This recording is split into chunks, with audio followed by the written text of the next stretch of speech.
السلام عليكم وأهلا بكم ورمضان كريم وكل سنة وانتم طيبين. في البداية ما تنسوش تعطر فمك بالصلاة والسلام على سيدنا محمد صلى الله عليه وسلم، وتنورنا بالاشتراك في القناة وتفعل الجرس علشان يوصلك كل ما هو جديد منا.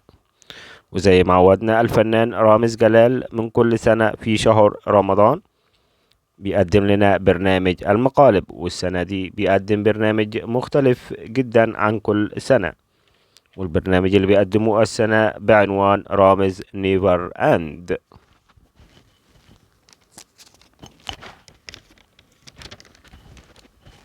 وتم تصويره بالكامل في المملكة العربية السعودية، وبيتعرض على قناة MBC مصر.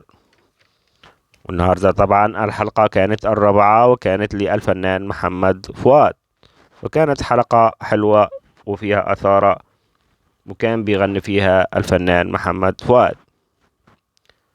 وأنا حبيت أقول لكم بس على اسم الضيف في الحلقة، لكن ما أقدرش أعرض لكم الحلقة كاملة عشان زي ما انتم عارفين في حقوق ملكية لقناة MBC مصر هتأثر على القناة. ورمضان كريم وكل سنة وانتم طيبين، والسلام عليكم ورحمة الله وبركاته.